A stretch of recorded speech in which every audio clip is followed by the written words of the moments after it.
케빈 워시 후보들 중에서 가장 매파적인 성향에 가까운 그런 사람이 지명되다 보니까 금리 인하 생각보다 안 하는 거 아니야? 이러면 달러 강세로 가는 거 아니야? 그러면 달러랑 정반대에 있는 금과 은은 되게 안 좋은 거 아니야? 이렇게 생각을 하면서 금과 은 가격이 떨어지기 시작했다, 이렇게 볼 수 있어요.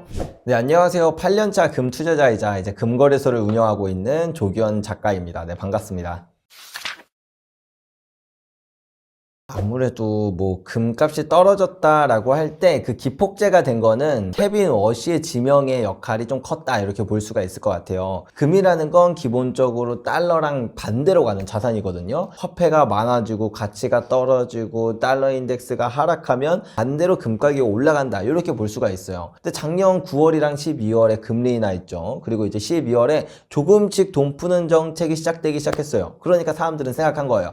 돈 엄청나게 푸는 거 아니야? 트럼프 중간선거 있지, 파월 임기도 끝나니까 더 완화적인 의장으로 바뀔 가능성도 높지, 사람들의 그런 기대가 되게 컸던 거예요. 돈이 많이 풀린다는 기대가. 근데 이게 뭐야, 케빈 워시 후보들 중에서 가장 매파적인 성향에 가까운 그런 사람이 지명되다 보니까 금리 인하 생각보다 안 하는 거 아니야? 이러면 달러 강세로 가는 거 아니야? 그러면 달러랑 정반대에 있는 금과 은은 되게 안 좋은 거 아니야? 이렇게 생각을 하면서 금과 은 가격이 떨어지기 시작했다, 이렇게 볼 수 있어요. 근데 딱 요 이슈로만 보기에는 하락폭이 이 정도로 큰 거는 좀 이해가 잘 안 되는 부분들이 있죠. 실제로 그래서 1월 30일에 그 케빈 워시의 지명 이외에 또 하나의 이슈가 있었는데요. 장마감 직후 시카고 상품거래소에서 금과 은의 증거금을 대폭 인상한다는 발표를 했어요. 금과 은을 투자하는 투자자들이나 트레이더들은 선물거래, 즉 레버리지를 사용해서 투자하는 사람들이 많아요. 그런데 이 레버리지를 활용하면 일정 부분은 꼭 현금으로 보유해야 하는 그 기준이 있고, 그게 바로 증거금이라고 하거든요. 근데 증거금을 인상한다? 딱 증거금만큼만 갖고 있었던 사람들은 갑자기 어디서 현금을 더 구해와야 되는 상황이 되는 거예요. 물론 이제 현금이 좀 넉넉한 사람들이야 뭐 괜찮겠지만, 그런 게 없는 사람들은 강제로 포지션이 청산되면서 매도 물량이 쏟아지게 돼요. 그러면 이 매도 물량 때문에 금과 은 가격이 떨어지고, 원래는 괜찮았던 사람도 증거금 밑으로 자산 가격이 하락하게 되니까 청산 도미노가 나타났다, 이렇게 볼 수가 있거든요. 그리고 이제 3, 4일 정도 지나서 목요일이 되자 증거금 인상이 한 번 더 일어나면서 그때 또 2차 하락이 있었다. 그래서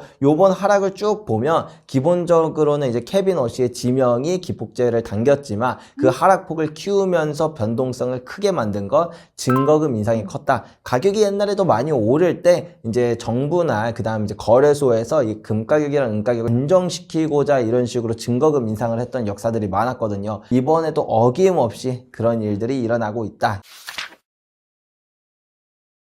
일단 금 가격이 변동이 클 거라는 거, 그거는 맞는 말입니다. 앞으로 이런 큰 변동성은 계속해서 지속될 것으로 보여지는데요. 왜 이렇게 변동성이 커지지? 금 가격이 좀 뭔가 불안한가? 사실 불안한 게 아니라요, 어떤 자산이든 이렇게 상승 사이클을 쭉 타기 시작하면은 초반부에는 되게 지지부진해요. 이게 오르는 게 맞나, 슈퍼 사이클이 맞나, 이런 생각이 들 만큼 되게 지지부진한 흐름이 나타나는데, 이 상승장이 후반부로 갈수록 사람들의 그런 그 열기도 더 뜨거워지고 온도차도 되게 심해지게 되겠죠. 조그만한 이슈에도. 그렇다 보니까 변동성이 커진다는 건 상승 사이클의 후반부로 본격적인 상승장으로 가고 있다는 증거다라고 볼 수가 있어요. 즉 앞으로도 변동성이 더 커지고 계속될 거라는 건 이제 이런 금 가격의 상승 사이클이 지속될 거다, 이렇게 바라보는 측면이 맞겠고요. 또 하나는 이렇게 변동성이 큰데 큰 영향을 미치는 게 유통되는 금의 양이 많이 적어졌다라는 거예요.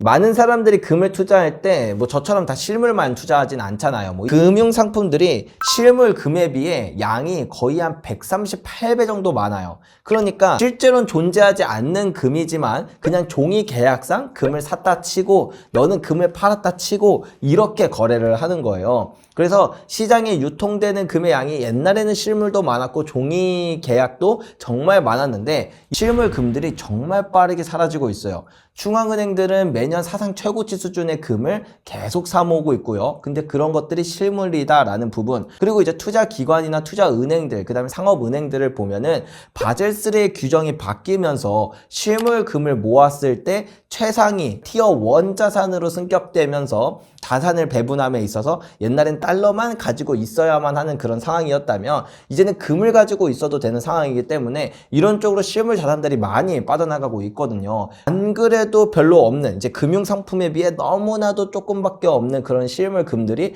사라지면서 시장에 유통되는 금이 점점 적어진 거예요. 중앙은행들이나 이제 투자 기관들은 장기간 보유할 목적으로 금을 가져가기 때문에 그렇다 보니까 똑같은 수요가 와도 가격이 더 많이 올라가고 사람들의 조그만한 감정 변화에도 가격이 되게 많이 떨어진 이런 큰 변동성이 만들어진 거다. 이런 것 또한 사실은 앞으로 금 사이클이 지속됨에 따라 상승의 기울기를 더욱더 가파르게 만들 요소다. 그래서 변동성이 커진다라는 게 일반 투자자 입장에서 되게 불안한 요소지만 이런 사이클 측면에서 볼 때는 금이 상승하는 폭을 더 크게 키우는 요소이기도 하고 그리고 본격적인 상승장이 시작됐다는 증거이기도 하다. 이렇게 바라보시면 될 것 같아요. 지금 본격적인 상승장이 시작이 된 거니까 최고점까지는 시간이 좀 남은 거잖아요. 주식에서 쓰는 표현처럼 세일이다 하고 많이 매입해두면 좋을까요? 길게 본다라고 하면 지금처럼 가격이 떨어졌을 때 사는 게 당연히 좋겠죠. 다만 아까 말씀드린 것처럼 변동성이 크다 보니까 이럴 때일수록 그냥 한 번에 막 내 돈을 투자하겠다 조급하게 하기보다는 분할해서 차근차근 금을 사모으는 방식이 더 나은 방법이 될 거예요. 여기가 바닥이라고 생각했는데 지하가 있기도 하고 아니면 이거 너무 비싸졌는데 생각했는데 천장을 뚫고 아예 어나더 레벨로 가버리기도 하거든요. 그래서 가격이 떨어질 땐 기분 좋게 사시면 되고요. 더 떨어지면 사야지 하면서 너무 기다리기보다는 그렇게 분할해서 이렇게 사시면 좋을 것 같습니다.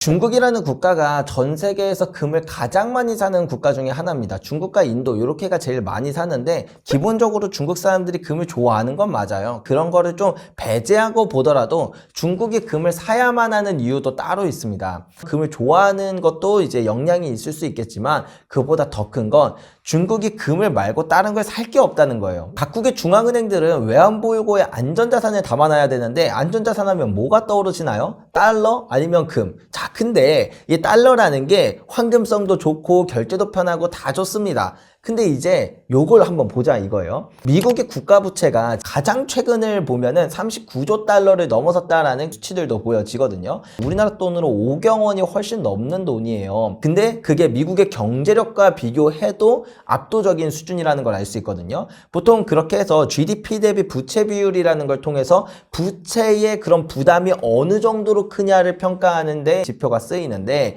이게 2차 세계대전 때보다도 미국의 부채 문제가 더 심각한 수준이라는 걸 알 수 있어요. 다른 국가들은 이제 더 이상 미국의 부채를 사줄 수 없다, 사고 싶지 않다, 매력적이지 않다라고 평가할 수 있는 그 정도의 수치라는 거예요. 즉 미국은 2차 세계대전 때도 거의 120%가 넘어서는 수준까지 올라갔을 때 부채 문제를 해결해야 하는 그런 압박을 받았습니다. 다른 국가들이 미국 부채 안 사주고 오히려 안 사는 걸 넘어서 심지어 팔기 시작했거든요. 그럼 그 문제를 어떻게 해결했냐? 대표적으로는 긴축을 하거나 세금을 인상하거나 아니면 이제 화폐 가치를 시키는, 화폐 가치를 좀 훼손시키는 이런 방법이 있는데 이 정도로 부채 문제가 심각해지면은 지출을 줄이는 건 어려워져요. 왜냐면 미국은 부채가 그렇게 크다는 건 이자를 내야겠죠. 그리고 이제 사회보장 비용, 막 연금 같은 거요. 거기다 이제 막 공무원이나 사학연금도 있을 거고요. 그 다음에 이제 의료보험 이런 것들은 그냥 의무적으로 나가야 됩니다. 지출을 줄일 수 없는 지출이에요. 약속이기 때문에 이런 것만 하더라도 미국이 지금 만약에 부채 문제를 해결하기 위해선 최소한 1년에 2조 달러 이상씩 부채를 줄여야 되는데 지출 7조에서 2조 달러를 줄이기에는 기본적으로 써야 될 지출의 수준이 그것보다 훨씬 많다. 그렇기 때문에 미국은 그냥 숨만 쉬어도 1년에 2조 달러씩 부채가 늘어날 수밖에 없는 구조가 되었다라는 걸 알 수가 있거든요. 결국엔 지출을 줄여서 이 부채 문제를 절대 해결할 수 없어요. 마찬가지로 세금을 올려서도 해결할 수 없고요. 그건 남은 방법이 화폐의 가치를 떨어뜨리면서 이제 부채의 가치도 같이 좀 이제 활활 태우는 방식, 그 방법밖에 없는데 미국이 사실은 이전에 1930년대에도 부채 문제가 똑같이 발생했을 때 화폐의 가치를 떨어뜨리는 방법으로 이 부채 문제를 해결했다라는 걸 알 수가 있죠. 그러면 결국 다 돌고 돌아서 하고 싶은 이야기가 뭐냐? 미국, 영국, 프랑스, 네덜란드, 포르투갈, 스페인 모든 제국들이 화폐의 가치를 떨어뜨리는 방법으로 부채 문제를 해결했었다라는 걸 알 수가 있어요. 그 과정에서 달러뿐만 아니라 유로화, 엔화, 원화 이렇게 화폐들의 가치가 빠르게 떨어질 수밖에 없는 시기라는 거예요. 그런 측면에서 과연 내 외환보유고에 달러를 담아두는 게 매력적이냐 하면 첫 번째 매력적이지 않다. 5년 뒤, 10년 뒤에 지금과 같은 달러의 가치가 아닐 테니까요. 두 번째, 이게 더 중요한 문제인데요. 달러가 과연 독립적이냐라는 부분에서 이제는 독립적이지 않다. 안전자산이냐라고 볼 때 안전자산이 아니다. 위험자산이다. 이렇게 인식이 아예 바뀌어버렸어요. 국가들이 미국이랑 친하지 않아도 달러는 믿어주던 때가 있었거든요. 미국 뭐 대통령 바뀌고 정권 바뀌면서 막 그렇게 우리랑 사이가 좋았다가 나빴다가 하더라도 미국과는 그럴 수 있어도 달러는 독립적일 거야 라는 믿음이 있었거든요. 달러의 가치도 독립적일 거고 그 다음에 미국 정부가 달러를 가지고 무기처럼 사용하지 않을 거라는 확신이 있었어요. 근데 그 신뢰가 깨졌죠. 네, 러시아 우크라이나 전쟁 때 경제적 제재로 스위프트 시스템에서 배제를 한다던가 외환보유고에서 달러 자산을 동결한다던가 이런 일도 있고요. 아니면 뭐 최근에 마두로 대통령을 직접 미국이 잡아가는 일도 있었어요. 이런 것처럼 이제는 내가 달러를 들고 있다라는 게 미국과 만약에 사이가 틀어지면 언제든지 동결될 수 있는 그런 자산이 되어버린 겁니다. 그런 측면에서 중국을 한번 볼게요. 미국과 안 그래도 사이가 그렇게 좋은 국가는 아니에요. 그렇다 보니까 전 세계에서 가장 많은 미국 국채를 갖고 있었던 게 중국인데 중국은 가장 위험한 자산을 가장 많이 갖고 있는 그런 국가가 되었다는 뜻이죠. 그래서 중국이 이 미국의 부채를 줄이면서 달러에 대한 자산을 줄이면서 다른 걸로 이제 이동을 해야 되는데 이동할 게 금밖에 없다. 왜냐? 달러를 버리고 뭐 유로화로 가면 안전할까요? 아니면 엔화로 가면 안전할까요? 결국에 이 화폐 누군가를 꼭 신뢰해야만 하는 이런 문제에서 그렇지 않아도 되는 신뢰가 필요 없는 거의 유일한 자산이 금으로 이동할 수밖에 없는 그런 상황이 되었다. 그래서 중국이 2000년부터 지금까지 금을 계속 사모은 거고 요즘은 그런 흐름이 단순히 중국, 러시아 그렇게 미국과 대척점에 있는 국가들 뿐만 아니라 뭐 폴란드라던가 체코 이렇게 전 세계적으로 그냥 중앙은행들이 다 이제 달러를 버리고 금으로 이동하는 흐름이 전이되고 있다. 이렇게 보시면 될 것 같아요. 그것도 전략이 될 수는 있어요. 일단 우리가 장기적으로 본다라고 하면 금의 상승 사이클에서 은은 금보다 훨씬 더 많이 오르거든요. 그런 측면에서 우리가 좀 긴 호흡의 관점에서 보면 단기적으로는 이렇게 변동이 있을 수 있겠지만 은이 금보다 더 높은 성과를 낼 거라는 건 당연한 이야기가 됩니다. 근데 지금처럼 금과 은 가격이 떨어지면서 은이 훨씬 더 많이 떨어진 이런 상황에서는 금을 일부 팔고 많이 저렴해진 은으로 이렇게 갈아타는 전략도 좋은 선택이 될 수 있어요. 다만 내가 이제 은을 투자한다라고 했을 때 그게 이 상승 사이클을 쭉 가져갔을 때 좋은 성과가 나는 거지 그 과정이 순탄치만은 않을 수 있거든요. 조정이 막 더 깊게 이렇게 찾아오는 경우들도 있을 수 있고요. 금은 올라가는데 막 은은 횡보하면서 지지부진한 모습을 보여줄 때도 있고요. 우리를 괴롭히는 그런 가격 움직임들이 얼마든지 나올 수 있다. 은은 변동성도 크지 지지부진한 가격 흐름도 자주 나오지 그렇다 보니까 과연 내가 그럴 때 심리적으로 잘 붙잡고 있을 수 있겠느냐 이런 부분을 생각하면서 투자하는 게 중요하기 때문에 한 번에 다 옮기시기보다는 차근차근 이제 조금씩 옮겨보시면 어떨까 이런 말씀을 드리고 싶어요. 금융 불안성이 좀 적으신 분이라면 은에다가 과감히 이렇게 투자를 하시는 것도 일종의 방법이 될 수도 있겠네요. 그렇죠. 장기적으로 본다라고 한다면 당연히 이제 은이 금보다 많이 오르기도 하고 은이 거의 5년 동안 공급 부족이 이어지고 있었는데 그런 그 부족한 공급분을 어디서 메웠냐라고 하면은 코맥스라던가 런던금 시장이라던가 요즘에 가장 뜨고 있는 상하이 금거래소 이런 데 재고들을 부족분에서 메우고 있었어요. 근데 이게 지금 거의 바닥을 기었습니다. 세계에서 가장 큰 상품 거래소 중 하나인 시카고 상품 거래소 그 중에서 이제 뉴욕 상품 거래소를 코맥스라고 하는데 이 코맥스의 은재고를 보면은 지금 거의 마이너스 70% 가까이 떨어졌거든요. 상하이 금거래소 같은 경우에도 10년 내 최저치까지 떨어졌고요. 이런 상황이다 보니까 이젠 공급 대란이 진짜 코앞에 닥친 수준이다. 금과 은의 사이클만 두고 보더라도 은이 더 많이 오르는 게 당연한 건데 이런 공급 부족이 은 가격을 더 크게 튀어오르게 만들 잠재적 모멘텀들도 있기 때문에 전 장기적으로 본다라고 한다면 당연히 은이 금보다 더 빛나는 자산이 되지 않겠는가 그런 생각을 하고 있습니다. 살 수 있죠. 다만 그 가격이 적정한 가격에 살 수 있냐라고 하면 요즘엔 쉽지가 않다. 실무 은 프리미엄이 너무 많이 붙어서 실무를 구하고자 한다면 상당히 높은 프리미엄을 줘야 돼요. 해외에서 우리나라로 은을 가지고 올 때도 별로 가지고 오지도 못할 뿐더러 비용도 너무 비싸다. 해외에서도 프리미엄이 장난 아니거든요. 앞으로 은 가격이 올라가면서 사람들의 수요가 더 많아지고 그럼에도 불구하고 공급은 되게 타이트한 상황이기 때문에 이런 것들은 때때로는 사람들의 관심이 좀 꺼져갈 때는 적정히 뭐 살 수 있는 그런 시기가 오기도 하겠지만 사람들의 관심이 이제 늘어날 때마다 공급 부족은 더욱더 심해지지 않을까 그렇게 판단하고 있어요.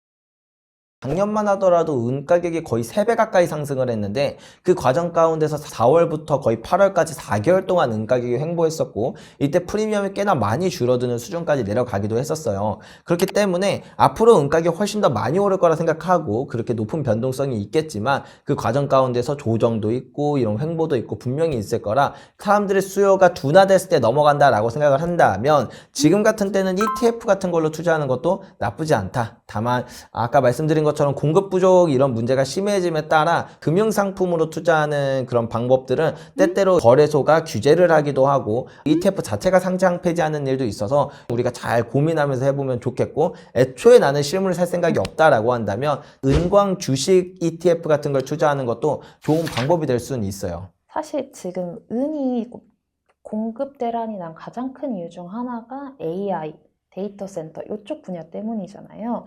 과연 은의 대체제가 나올 가능성은 없을까요? 탄소 나노튜브라던가 옛날엔 그래핀 이야기도 좀 많이 했었는데 그런 것들이 일단 신소재로서 개발되는데 시간이 되게 오래 걸리고 그게 상용화되는 데까지도 시간이 또 오래 걸리고 그리고 이제 마지막으로는 비용적인 문제까지 있는 것 같아요. 만약에 그래핀이나 탄소 나노튜브로 대체한다라고 하면 은 가격이 한 100배 정도 뛰면은 차라리 이 가격에 쓰느니 탄소 나노튜브를 뭐 좀 더 개발하겠다 이렇게 되겠지만 지금은 말 그대로 개발 단계에 있다. 이렇게 볼 수가 있는 게 첫 번째. 상승 사이클에서 걔네들이 상용화돼서 대체되기는 되게 어렵다라고 볼 수가 있을 것 같고요. 두 번째는 탄소 나노튜브를 만드는 데 은이 들어가요. 대체제에 은이 들어가다 보니까 결국에 이 어마어마한 수요, AI와 데이터 센터 확충, 그 다음에 우주 산업으로 넘어가는 이런 분위기, 양산도 은 엄청 많이 들어가고요. 이제 전기차로의 전환, 태양광 같은 재생에너지, 은이 들어가야 되는 로드맵들이 이렇게 쫙 펼쳐져 있다 보니까 은의 사용량이 한 4, 5년 정도를 기준으로 볼 때 그냥 그 수요는 거의 정해져 있는 수준이다.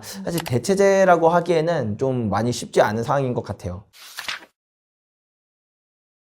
일단 가격으로 잡을 수가 없어요. 금과 은이라는 건 가격이 상승하는 과정 가운데서 정부가 어떤 선택을 하느냐, 통화 정책을 어떻게 하고 재정 정책을 어떻게 하느냐에 따라 원래는 10배 정도밖에 안 올라야 될 게 진짜 1000배, 10,000배 상승을 하기도 하거든요. 그거는 뭐 사실 금과 은 가격이 올랐다기보다 그 화폐의 가치가 훨씬 더 많이 떨어졌다는 뜻인데 때때로는 막 100배 이상 올라갈 거라고 생각했던 게 이제 10배 정도밖에 안 올라가기도 해요. 우리가 그럼 뭐 정부의 재정 정책이 어떻게 될 것인지 그리고 뭐 통화 정책이 어떻게 될 것인지 이런 것들을 다 확실하게 계산해서 숫자로 표현하기는 되게 어려운 부분이다 보니까 우리는 지표 같은 걸로 확인하는 게 가장 좋다라고 볼 수가 있어요. 그러면 예전에 고점이 오기 전에 나왔던 그런 전조 증상들은 뭐가 있었느냐를 돌이켜 보면 대표적인 지표는 두 가지 정도를 뽑을 수가 있는데 첫 번째는 금은비라는 데이터, 두 번째는 달러 인덱스라는 데이터를 많이 뽑아요. 금은비라는 데이터부터 말씀을 드리면 금과 은은 역사적으로 일정한 비율을 늘 유지해 왔습니다. 흔히 금 하나 살 돈으로 은을 15개 정도 살 수 있는 게 적정한 교환비다 라는 이야기를 하거든요.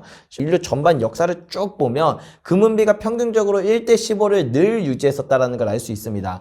때때로 이제 금과 은이 돈으로 쓰지 않는 시기나 사람들의 그런 인식 변화 혹은 공급적인 측면들 때문에 금은비가 벌어졌다 좁혀졌다 벌어졌다 좁혀졌다 이런 것들이 있지만 이게 다시 역사적 평균치인 1대15로 돌아간다라는 걸 알 수가 있어요. 미국 같은 경우에 이제 1970년 이후부터는 금조차 돈으로 쓰지 않는 시기로 접어들었습니다. 그때 이제 금은비가 벌어졌었던 게 1970년대 금 가격과 은 가격이 상승하면서 다시 재평가가 이루어졌고 이때 고점이었던 1980년을 보면 금은비가 1대15로 돌아갔다라는 걸 알 수가 있거든요. 그러면 이제 지금의 금은비가 어느 정도냐? 지금 금은비가 한 60 정도밖에 안 돼요. 금과 은 가격이 고점이 된다라고 한다면 적어도 그 전에 금은비가 1대15 정도로는 돌아가는 움직임이 나와야 된다. 이렇게 생각을 해볼 수가 수가 있겠고요. 예전만큼의 상승장이 아닐 수도 있지 않냐라는 생각을 한다면 지난 100년 동안 가장 약했던 상승장은 2000년대의 상승장이었어요.